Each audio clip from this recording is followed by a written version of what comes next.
రావణాసురుడు అమ్మవారితో ఇలా అంటున్నాడు, నీ కొసగిన ఏడాది గడువును 2 నెలలలో ఇక తీరిపోవును, అంతదనుక నిన్నంటగరాను, ఈలోపున బాగోగులు కనుగొను, నన్ను కోరని నిన్ను బలాత్కరించను, నన్ను కాదను నిన్ను కనికరించను అని గర్జించెను ఘనతరఘాత్రుడు, క్రోధోదీప్తుడై దశకంఠుడు. ఇక్కడ రావణాసురుడు అమ్మవారికి అపహరణ చేశాక లంకలో తీసుకెళ్ళి అమ్మవారికి 1 సంవత్సరం గడువిస్తాడు. నువ్వు నీ ఇష్టపూర్వకంగా నన్ను స్వీకరించు, నన్ను పెండ్లాడు, నిన్ను బలవంతంగా నేను స్వీకరించను, నీ ఇష్టపూర్వంతోనే నేను నిన్ను పెళ్లి చేసుకుంటానని చెప్పి 1 సంవత్సరం గడివిస్తాడు. ఆ సంవత్సరం గడువు ఇంకా 2 నెలల్లో తీరిపోబోతుంది. సో ఈ లోపుగా నిన్ను నేను ముట్టుకోను, నీ బాగోగులను చూస్తాను, నన్ను కోరని నిన్ను నేను బలాత్కరించను, నన్ను కాదనే నిన్ను కూడా కనికరించను అంటూ గర్జించి, స్వామి వారు ఇదంతా చూస్తున్నారు, రావణాసురుడు గర్జించి వెళ్తున్నాడు. సో అదే సమయంలో ఇలా అనుకుంటా ఉంది అమ్మవారు, ఓ రావణని క్రొవ్విన నాలుక గిజగిజలాడి తెగి పొడదేమి, కామాంధుడని క్రూర నేత్రములు గిరగిర తిరిగి రాలి పడవేమి, పతి ఆజ్ఞ లేక ఇటులుంటిగాని త్రుటిలో నిన్ను దహింపనాయేమి అని పల్కె సీత దివ్యస్వరమున తృణము కన్న రావణుడే హీనమున. అమ్మవారు ఇలా అనుకుంటున్నారు, ఓ రావణ, నీ కొవ్విన నాలుక గిజగిజలాడి తెగిపడదేంటి, నీ క్రూర నేత్రములు గిరగిర తిరిగి రాలిపడతాయి, పతి ఆజ్ఞ లేక ఎలా ఉన్నా కానీ, లేదంటే ఒక్క త్రుటిలో దహించనా అని అమ్మవారు అంటున్నారు అని, ఈ గడ్డి కన్నా హీనమైన వాడు నువ్వు అని చెప్పి అంటుండగా, అదే సందర్భంలో రావణాసురుడు అమ్మవారికి మళ్ళీ తిరిగి అమ్మవారు ఏదైతే అన్నారో దానికి ప్రతిచర్యగా ఇలాగా లోన క్రోధం అనే అగ్ని రగులుతూ ఉండగా రావణాసురుడు ఇలా అంటున్నాడు, క్రోధాగ్ని రగులా రుసరుసలాడుచు కొర్ర జోచుచు నిపులు గ్రక్కుచు తన కాంతలెల్లా కలవరమందగా గర్జన చేయుచు దిక్కుల ధరగా సీత నెట్టులైన ఒప్పించుడని ఒప్పుకొననిచో భక్షించుడని రావణాసురుడు అసుర వనితలను ఆజ్ఞాపించి మరలిపోయెను. సో ఇక్కడ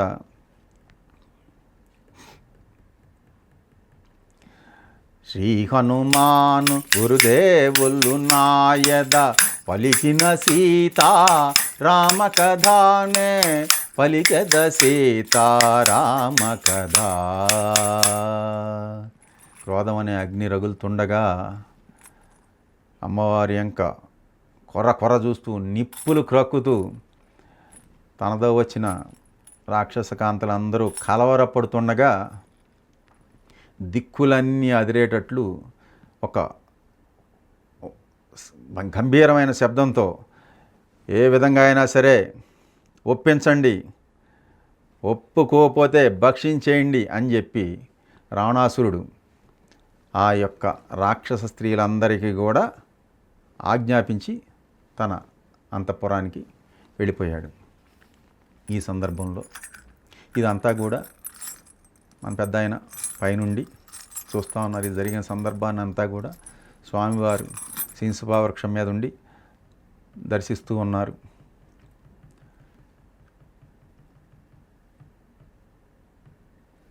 అదే సందర్భంలో జై శ్రీరామ్. అదే సందర్భంలో రావణాసురుడు అలా వెళ్ళటం, ఆ సందర్భంలో రాక్షస స్త్రీలలో ఒక వృద్ధరాక్షసి, త్రిజట అనే వృద్ధరాక్షసి అక్కడ రాక్షస స్త్రీలందరినీ పిలిచి సమావేశపరిచి ఆమె చెబుతుంది. ఏమింది, ఆమెకు వచ్చిన స్వప్న వృత్తాంతాన్ని ఇక్కడ రాక్షస స్త్రీలందరికీ చెప్తుంది. ఇలా చెప్తా ఉంది. అందున్న ఒక వృద్ధ రాక్షసి తోటి రాక్షసుల ఆవల ద్రోసి నన్ను వధింపుడు సీతను మాత్రము హింసింపకుడు దారుణమైన కలగంటి నేను దానవులకది ప్రళయం వేను అని తెలిపే త్రిజట స్వప్న వృత్తాంతము భయకంపితలైరే రాక్షసీ గణము. ఈ త్రిజట అనే రాక్షస స్త్రీలందరినీ కూడా పిలిచి తనకు వచ్చిన స్వప్న వృత్తాంతాన్ని తెలియజేస్తుంది. ఏమని, రాబోయే సమయం దానవులకి ప్రళయం ముంచుకు రాబోతుంది కనుక అమ్మవారిని ఏ విధంగా కూడా హింసించవద్దు, చాలా జాగ్రత్తగా ఉండండి, మీ మేలు కోరి చెప్తున్నాను అని చెప్పి ఇలాగ సందర్భాన్ని త్రిజట స్వప్న వృత్తాంతాన్ని ఇలా తెలియజేస్తూ ఉంది రామాయణంలో.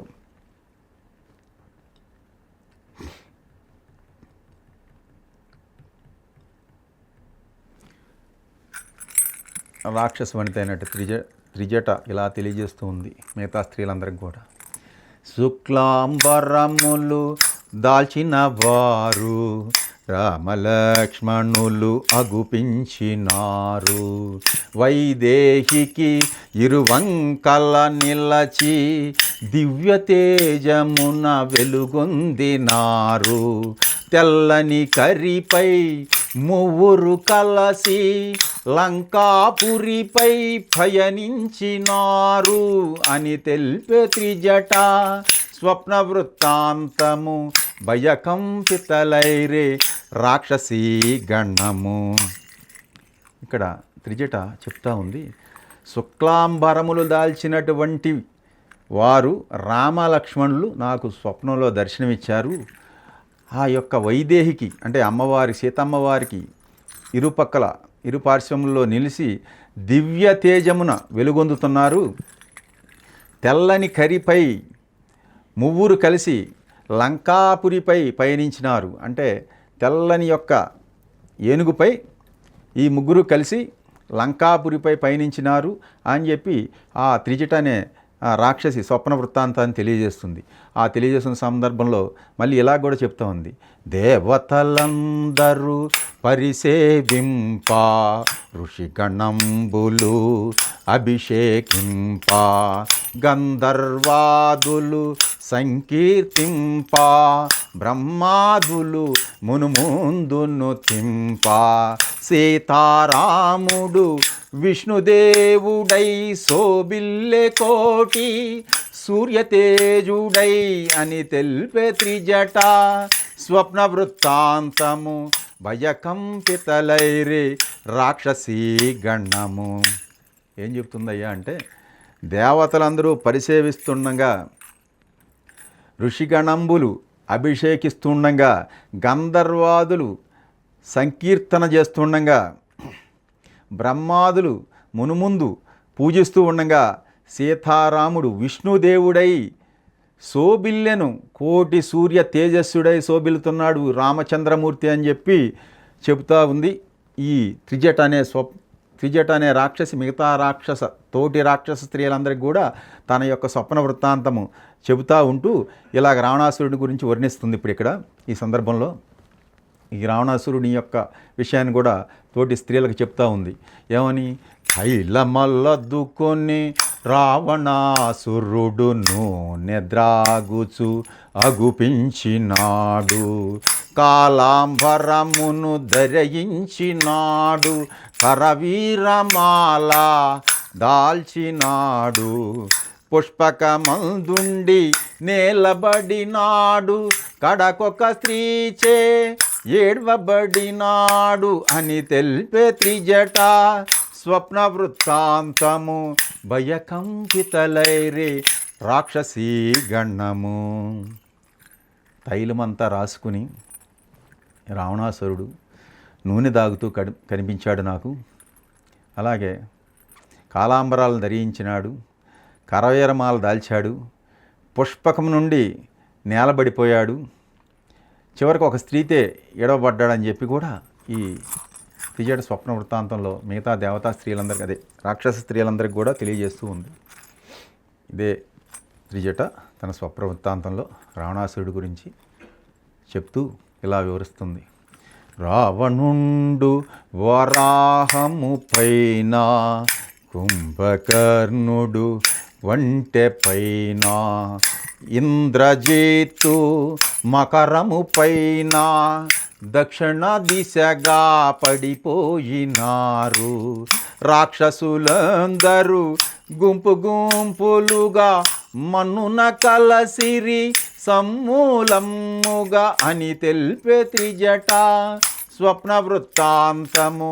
భయకంపితలైరే రాక్షసీ గణము.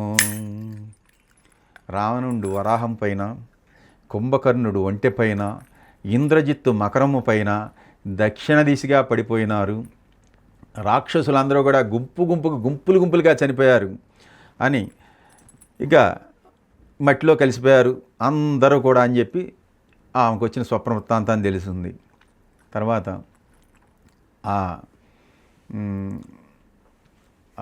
త్రిజట స్వప్న వృత్తాంతంలో విభీషణుడి యొక్క పట్టాభిషేకాన్ని కూడా ఆమె తెలియజేస్తుంది.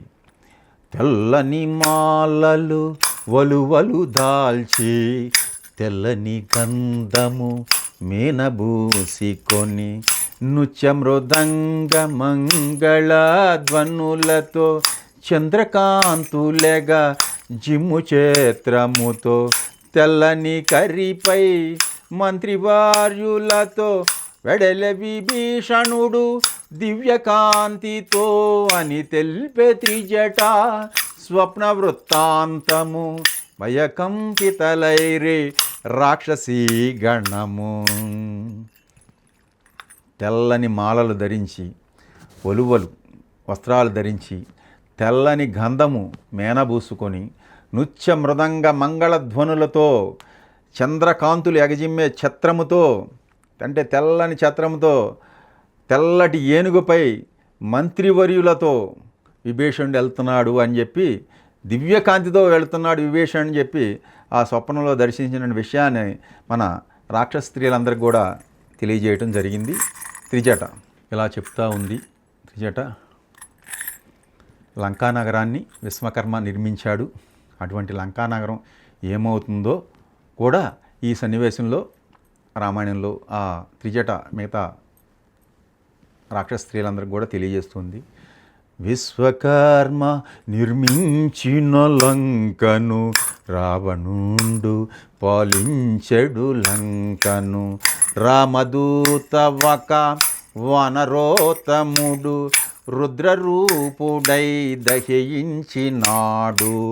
ప్రళయ భయానక సదృశమాయను, సాగరమున లంక మునిగిపోయెను అని తెల్కు త్రిజట మాటలు వినుచు నిద్ర తూగిరి రాక్షస వనితలు. విశ్వకర్మ నిర్మించినటువంటి ఈ లంకానగరాన్ని, రావణుడు పాలించే ఈ లంకానగరాన్ని రామదూత అయినటువంటి ఒక వానరోత్తముడు దహించి వేశాడు. రుద్రరూపుడై దహించి వేశాడు. ప్రళయ భయానక సదృశ్యమైంది లంకానపురం మొత్తం, సాగరంలో లంక మునిగిపోయింది అని ఆమె దర్శించినటువంటి స్వప్నాన్ని కళ్ళకు కట్టినట్లు రాక్షస వనితలందరికీ కూడా చెప్పగా వాళ్ళు నిద్రలోకి జారుకుంటా ఉన్నారు. సో ఇదే సందర్భంలో అమ్మవారికి కూడా హృదయ తాపమునా జానకి తూలుచు, శోకభారమున గడగడ వణకుచు, జరిగి జరిగి అశోక శాఖలను ఓతగాగుని మెల్లగా నిలచి శ్రీరాముని కడసారి తలచుకొని తన మెడ జడతో ఉరిబోసుకొని ప్రాణత్యాగము చేయబోనగా శుభశకునములు తోచెవింతగా. అమ్మవారు హృదయంలో తాపం జ్వలిస్తూ ఉంటే అమ్మవారు తూలుతూ శోకం భారంతో గడగడ ఆమె వణుకుతూ ఆ అశోక శాఖలను అలా పట్టుకొని మెల్లగా నిలబడుతుంది. నిలబడి ఆ యొక్క స్వామివారిని, ఆ శ్రీరామచంద్రమూర్తిని కడసారి తలుచుకొని, ఇక ఆఖరిసారిగా తలుచుకొని ఆ యొక్క జడతో ఉరిబోసుకుందామని, ప్రాణత్యాగం చేద్దామని ఆ అమ్మవారు సంకల్పం చేస్తూ ఉండగా ఈమెకి శుభశకునాలని అక్కడ గోచరించినాయి అమ్మవారికి. సో ఇక్కడ మీకు శకున శాస్త్రం అనేది ఉంది జ్యోతిష్ శాస్త్రంలో. అలాగే ఏదైనా చేసే ముందు, మనం పని చేసే ముందు శుభశకునం కనపడితే ఆ పనికి మీరు బయలుదేరి చేయండి. అశుభశకునం కనపడితే ఆ పని మానేయాలి. సో అలాగే ఈమెకి చనిపోదాం అనుకున్నప్పుడు శుభశకునాలు కనపడినాయి కాబట్టి అమ్మవారు ఆ పని విరమించుకున్నారు. సో అశుభశకునం కనపడితే ఏం జరిగేది అనేది సో తెలిసిందే అందరికీ. ఈమెకి చేసే టైంకి శుభశకునాలు కనపడి కొంచెం మళ్ళీ అమ్మవారు అలా వెనక్కి తీసుకోవడంతోనే ఇదే సమయంలో స్వామి ఇదంతా కూడా పైనుండి చూస్తున్నారు. స్వామివారు పైన కూర్చున్నటువంటి సింసుపా వృక్షం మీద కూర్చున్నటువంటి స్వామివారు ఇదంతా గమనిస్తూ లోన మధ్యలో విచారించుటూ బాధపడుతున్నాడు. సీతకెంత దురవస్థ కటిల్లే నా తల్లి నెటులా ఊరడించవలే నన్ను నేనెటులా తెలుపుకోవలే తల్లి నెటులా కాపాడుకోవలే ఏ మాత్రమునే ఆలసించిన సీతామాత ప్రాణములుండునా అని హనుమంతుడు సకల మాటున తహతహలాడుచు మెదల సాగెను.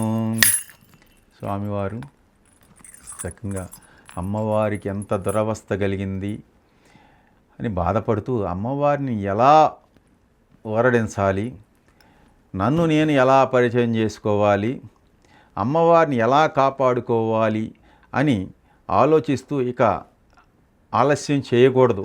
ఏమాత్రం ఆలోచించినా అమ్మవారు ప్రాణత్యాగం చేస్తుందనే యొక్క భయం స్వామివారికి పుట్టి అమ్మవారు ప్రాణాలతో ఉంటుందో లేదా అని చెప్పి శాఖల మాటు, అంటే ఆ వృక్షంలో ఉన్న శాఖల కొమ్మల మాటును దాగి నక్కి నక్కి చూస్తున్న స్వామివారు ఇక అటు ఇటు కదులుతున్నారు ఏదైనా చేయాలని. సో ఏదైనా లేట్ చేయకూడదు అనుకుని స్వామి అమ్మవారు నన్ను చూసి బెదరకముందే ఇక్కడ సీతారామ కథ పలకాలని చెప్పి ఇక గానం చేస్తూ మొదలుపెట్టారు. ఆ వృక్షం యొక్క శాఖల లోపల ఉన్న స్వామి అమ్మవారి సీతారాముల యొక్క కథని గానం చేస్తూ మొదలుపెట్టారు. అప్పుడు స్వామి ఇలా అంటూ ప్రారంభించారు. నన్ను గని జానకి బెదరక ముందే పలికెద సీత రామ కథ సత్యమైనది వ్యర్థము కానిది పావనమైనది శుభకరమైనది సీతామాతకు కడు ప్రియమైనది పలుకు పలుకునా తేనెలొలుకున్నది అని హనుమంతుడు మృదు మధురముగా పలికెను సీత రామ కథ. చక్కగా స్వామి ఇలాగా అమ్మవారి కథని, స్వామివారి కథని కీర్తిస్తూ గానం చేస్తూ ఉన్నారు. దశరథ విభుడు రాజోత్తముడు యశముగొనున్న ఇక్ష్వాకు వంశజుడు దశరథునకు కడు ప్రియమైన వాడు జ్యేష్ఠ కుమారుడు శ్రీ రఘురాముడు సత్యవంతుడు జ్ఞానశ్రేష్ఠుడు పితృవాక్య పరిపాలనశీలుడు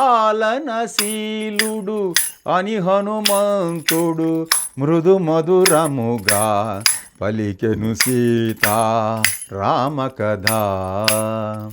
దశరథుల విభుడైనటువంటి రాజోత్తముడు తను యశముగొన్న ఇక్ష్వాక వంశజుడు రామచంద్రమూర్తి దశరథునకు కడు ప్రియమైనటువంటి వాడు, ప్రియమైన కొడుకు అంటూ జ్యేష్ఠ కుమారుడు శ్రీరఘురాముడు సత్యవంతుడు అంటే సత్యాన్ని పలికేటవాడు, జ్ఞానశ్రేష్ఠుడు అంటే జ్ఞానంలో శ్రేష్టత్వం పొందినటువంటి వాడు, పితృవాక్య పరిపాలకుడైనటువంటి శ్రీరాముడి యొక్క కథను కీర్తిస్తూ స్వామివారు ఇలాగా పైన కూర్చుని చిన్నగా పాడుతూ ఉన్నారు అమ్మవారికి తెలవాలని చెప్పి. అదే సందర్భంలో స్వామి కథని చెప్తూ హనుమ ఇలా చెప్తున్నారు. శ్రీరాముని పట్టాభిషేకము నిర్ణయమైన శుభ సమయమున చిన్న భార్య కైక దశరథు చేరి తన కొసగిన 2 వరములు కోరే. భరతునకు పట్టాభిషేకము 14 ఏండ్లు రామ వనవాసము అని హనుమంతుడు మృదు మధురముగా పలికెను సీత రామ కథ. శ్రీరాముడికి పట్టాభిషేకం నిర్ణయమైంది.